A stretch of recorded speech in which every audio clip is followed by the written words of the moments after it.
I'm going to talk about ceramics from the early Bronze Age, specifically what's referred to as the early Jazira 3B period, which runs from around 2600 to 2400 BC.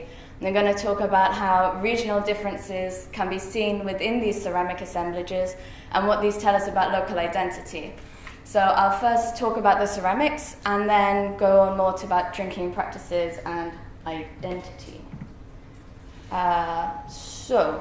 Just as I thought people might not be familiar with ceramics and what we do as archaeologists, so we focus on a key set of features about a vessel. So we look at the rims, the bases, the wares, the diameters. So the ware, for people who aren't familiar, that's like the fabric, the clay itself, or what's in the clay. They're really useful to archaeologists because they change so much over time and space. In Mesopotamia, they are used by absolutely everybody and occur in huge numbers. So at a site in southern Iraq called Abu Shalabik, they estimated that there were over 30 million sherds just on the surface. So literally millions, masses of stuff. And so we can infer all sorts of different things from the ceramics around production, how they change over time, so the chronology, how people are serving and how people are storing. So they're very useful. And so just to give, again, if people aren't very familiar with the regional study here, a very brief overview. So archaeological research in the Near East includes studies from the Paleolithic to the modern day, but the core period of what we call Mesopotamian archaeology runs from around the 7th millennium BC to the end of the 1st millennium BC. And so, as I say, the period discussed here is in the early Bronze Age. It's a period that has large-scale urbanism with competitive city-states. We have texts, and in order to also learn about the period of time. So Mesopotamia, as you can see, is fantastic because we have the origins of so many things. We have these massive states doing all sorts of really interesting things. And I'm looking at 6 sites, so 4 large cities, 2 smaller towns. These all have temples, palaces, houses, production areas. So it's a very rich material. And this is where it is. This is Iraq. So where I'm talking about is in Syria, in the Jazira. And so there are 2 parts to this, to the area on the next map. So to the area in the east, it's called the Upper Khabur area, around the Khabur tributary to the Euphrates. To the west, it's towards the western Jazira, towards the Belik, which is also another tributary of the Euphrates. So these are the 2 key regions. And just to give you some photos, to give you an idea of the sites, this is one site. These are large tell sites. These are mounds that have formed through repeated occupation over time. So these are what the excavations are like. Again, quite large areas, big sites. Yeah, Tel Brak, it's massive. It looks like a natural hill from the distance, but that is all archaeology. It's huge. This is an example of ceramics found in situ, and again, more examples of this. So I'm not going to dwell on methodology because it's so painfully boring. You'd all cry and really want to run away. But just to say some key things, that all of my assemblages come from households that are all dated to the same period. And I looked at the ceramics, created an overall typology to compare things by different levels. So I have 20,000 sherds, 19,920 something. And from these, I'm looking at the different aspects of the ceramic assemblages, so the frequency, rim diameters, shapes, wares. And to me, the frequency is really important because you may have the same shapes at different sites, but if they're in different proportions, then it means they're completely different in how they're being used and understood by the sites. And just to say, my data is coming from 6 things, so unpublished stuff from Tamouzan Khwara, provided by postdocs in Tübingen, published stuff from Baderi, unpublished stuff from Tel Brak, and then 2 other publications. So I'm very grateful, especially for all the unpublished material, which is very nice of them. So to summarize 2 years worth of work in one slide, overall most things are quite similar. It's a fairly, the geographical region isn't massive. It's not surprising that there's a lot of similarity. And there are particular key types that are almost identical across different sites. The wares, again, are also almost identical across all sites. And so we do see some range in frequencies, but there are just 1 or 2 vessels that hugely stand out as really different. Okay, so here are just some examples. These are a type of open vessel that is basically, you can see very, very similar shapes across all the different sites. And if we look at the graph here, we're looking at all of these are different levels from different sites. So excluding these small sample sizes, overall they occur in fairly small proportions across all levels at all sites. Move on to cooking pots. Here, again, you can see there's a fair amount of consistency in shapes across sites. Cooking pots in general also tend to be really homogeneous for thousands of years. I've just come back from field work where on the survey, every time we find cooking pots, it's just like, could be anything, let's just move it away. It's not very helpful. And then again, we look at the percentages, the frequencies in different levels at different sites. Again, not masses, and roughly the same across all areas. Now, something different. These are the beakers. So these are different from bowls, and they're slightly smaller, and they seem to be specific drinking vessels. It's around 10 to 15 centimeters high and about 8 to 12 centimeters wide. And you can see that at the top here we have what we call corrugated vessels in this particular shape, and then at these down here we have extraordinarily straight-sided forms. So these 2 sites are the Western Jazira, and these 4 sites are from the Upper Khabur. And we can see from some of them they're literally identical, these vessels, across the sites. So there's a big difference in terms of form. And here's an example of one of those in a plain work. And this is what's even bigger difference when we look at the frequency. On the left, we have the Upper Khabur. On the right, we have the Western Jazira. And you can compare, just look at the absolute numbers, 2,400 to approximately 200. I mean, there's a big difference in frequency. But it's not just frequency that makes it different, but also the wear as well. So there's a very particular type of ware found in the 3rd millennium BC, referred to as metallic ware or stoneware, or whatever of the many terms you want to call it. It's very highly fired and also highly burnished, so polished, so it's shiny. And what makes it special is that it was fired at very, very high temperatures. So for most clays, if you fire it above around 1,200 degrees, it just melts. It doesn't go very well. But the chemical composition of this particular clay means you can fire it at very high temperatures, and it becomes very, very dense. So for this type of vessel, they were going out to find very specific clay sources in order to produce these drinking vessels. And after the end of the 3rd millennium BC, no one makes these anymore. Altogether then we have the frequencies, as you can see here, the shapes and the wares all come together to make this class of vessel very different and very interesting during this time period. So therefore drinking becomes key to understanding the regional differences here. People in different cities separated each other out through particular drinking patterns.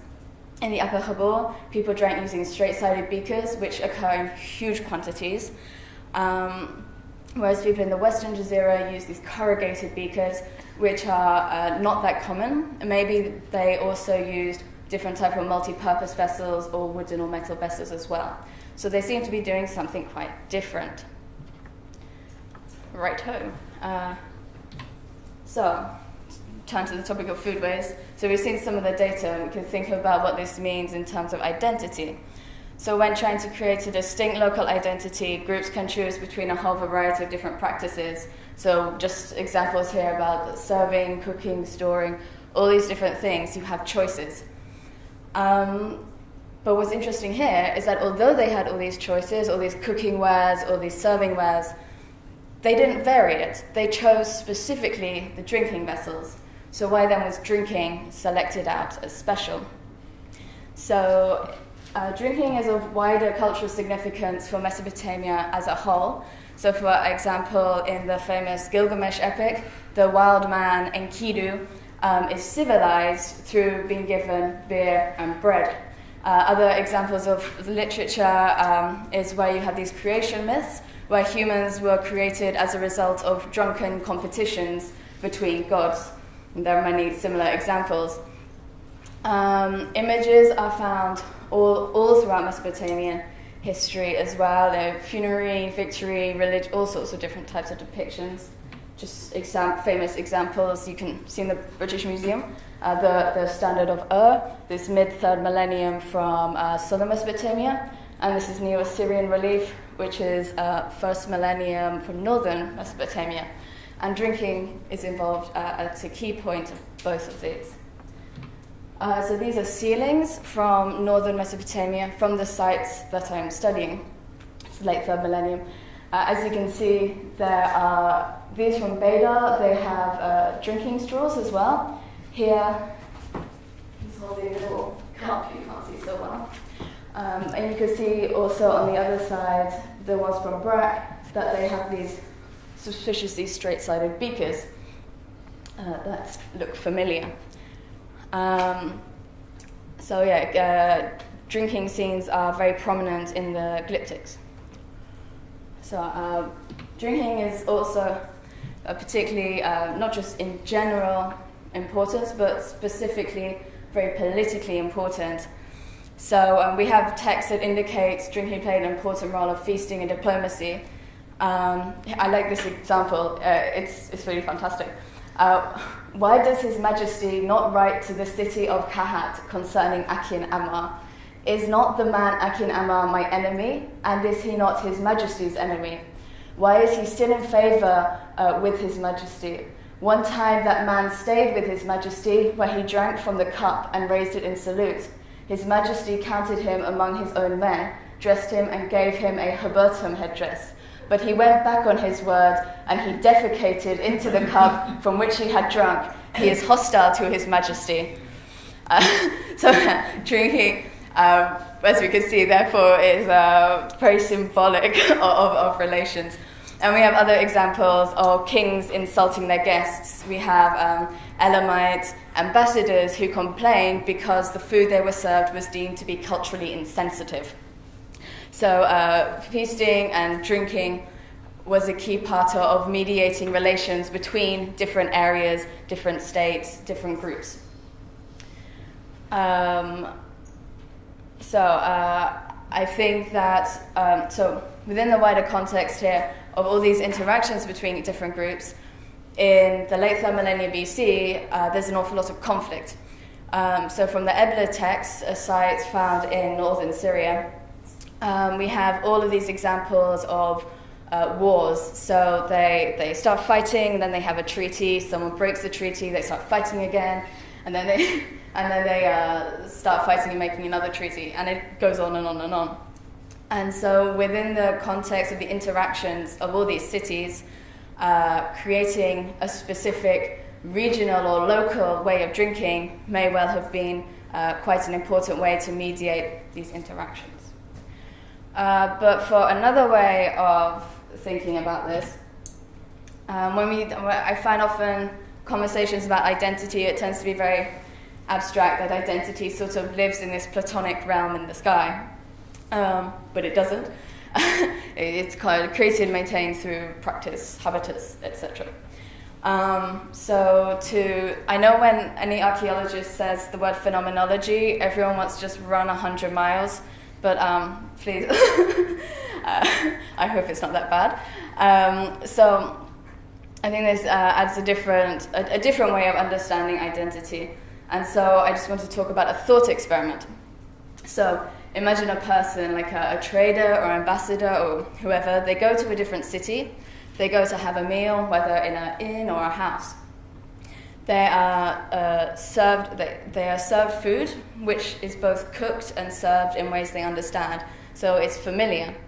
But then they go drink something, and it's different. It's a different shape.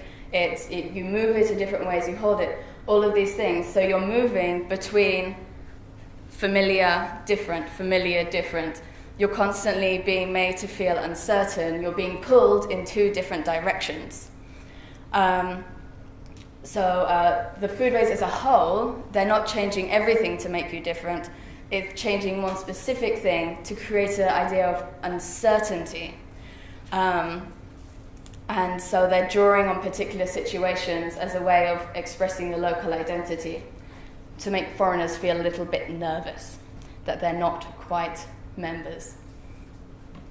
Then also, this is something I was thinking more recently.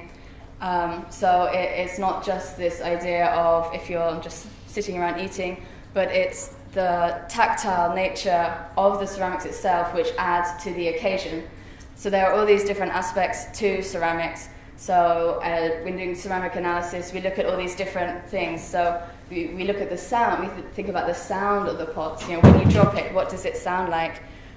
We think about how rough or soft it is, how it feels against your skin, the color, how shiny, how it weights, how it feels, are very important to defining what exactly the vessel is. And so altogether, when these traits come all together, they create an idea of a particular vessel with particular social meanings. So as a sort of modern parallel, I was thinking about, at my home we have the special china and the normal everyday china. And what makes the special china special? It's smoother, thinner, it has special decoration, weight, color, shape, all these things. And it's the physical thingness that is creating the special occasion. And so to think back to the past, when we're thinking about stuff like metallic ware, it's the particular thingness, it's the feel, it's the hold, it's the weight, it's the shininess that is making it different, is making it special.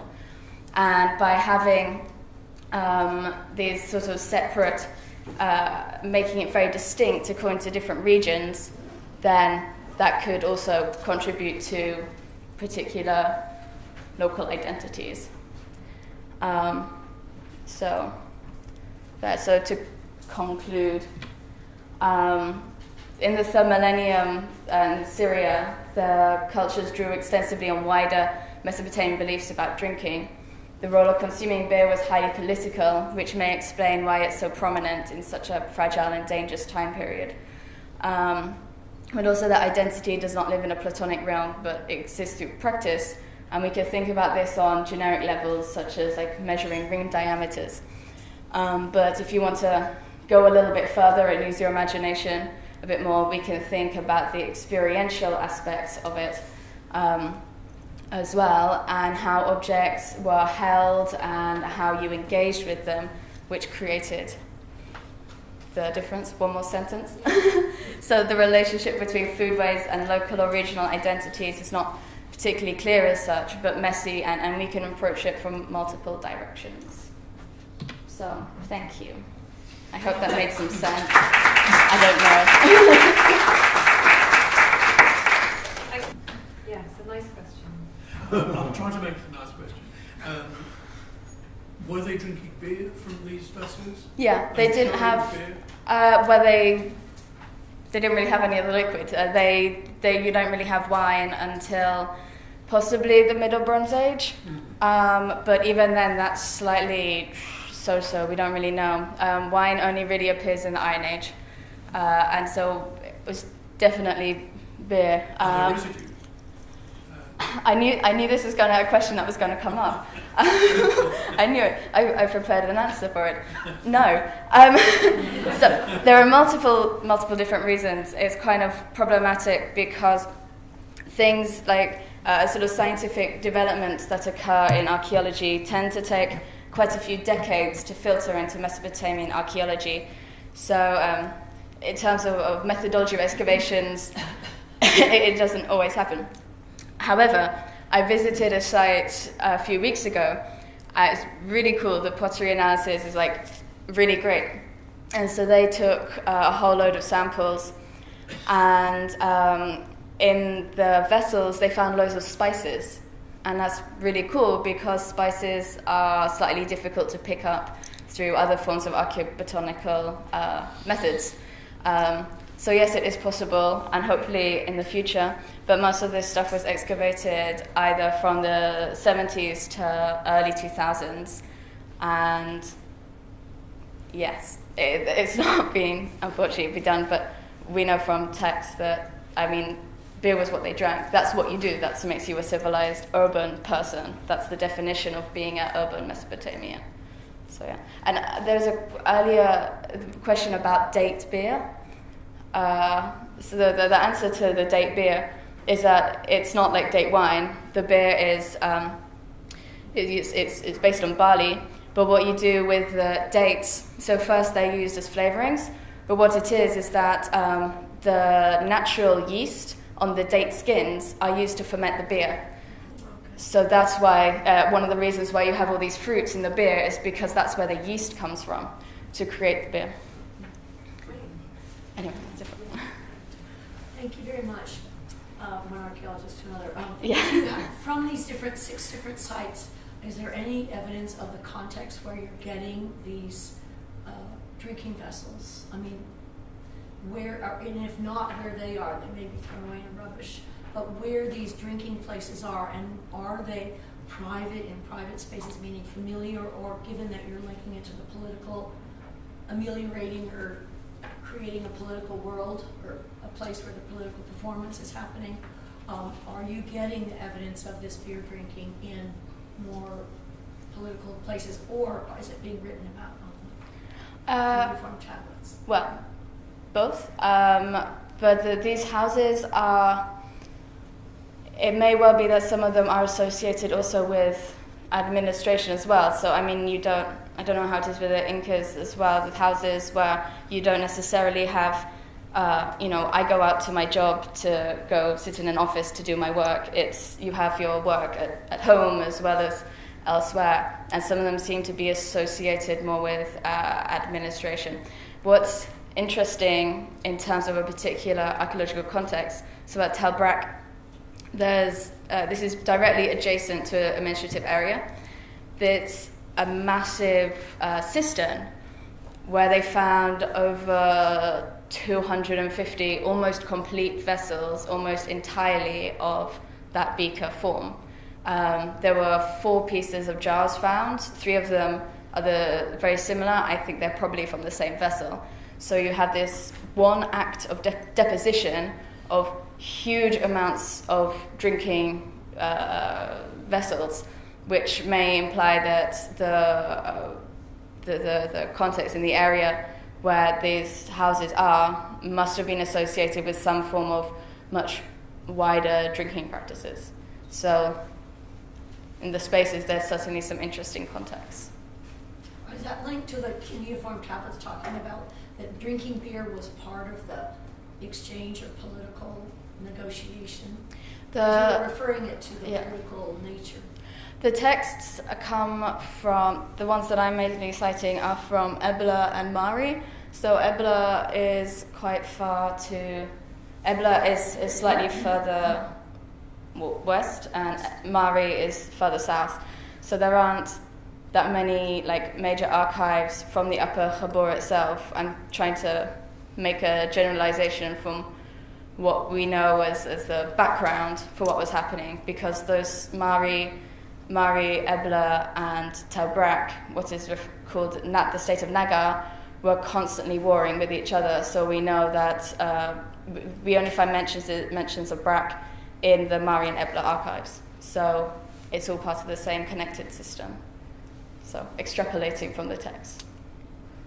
You don't look convinced. You didn't answer the question. Sorry. The cuneiform tablets from Mari and Evelyn, do they talk about these drinking events? Yeah, yes. That was Sorry, the yes. question. Now, these are the cuneiform tablets. Then, what are they telling us about the events?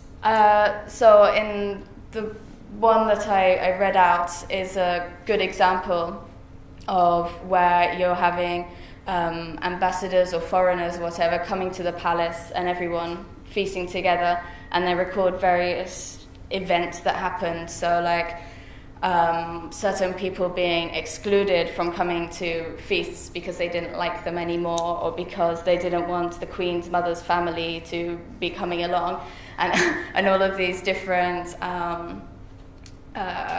political issues with people being excluded, certain people being excluded, doing things like on purposefully making meals culturally insensitive and things like this. So that's what it talks about, and the role of drinking occurs within that, sort of mediates. Does that answer? So I love the part about your objects, when you're trying to figure out what these objects communicate through the way they feel, and you're talking about how these objects might create an experience for a foreigner or a community inside. But I'm wondering if you think these objects, and I ask because I do this in the Roman world, if you think these objects might communicate something internally in that society. Do you know if this might be like a high price item, so it's communicating someone's eliteness compared to perhaps the enslavement of someone? So just like internal communication through the object. Yeah, and it wouldn't surprise me with the metallic ware vessels, because they're coming from this very special clay source, and they're very highly burnished, so they're super shiny. That's where the term metallic ware comes from, because they kind of look like metal. And so they're trying to... So Mesopotamians didn't really care about clay vessels. They weren't that interested. That's why most of them are horrible and ugly. What they cared about were metal vessels. And so the metallic ware is trying to imitate the actual metal vessels. And so you could interpret that as, by having these specific types of special vessels, you're trying to engage with the more elite practices of using actual metal vessels, whereas, say, people using just the plain fabric ware stuff may not necessarily have such greater access to that kind of assemblage. Short one. Okay, sure. Yeah, what did you mean by culturally insensitive meal? They were serving them food that the Elamites had a particular food taboo, and the king of Mari purposefully served them the food that they knew the Elamites wouldn't eat. Oh no, really? Yeah. Okay, what a great lead-in. Nice.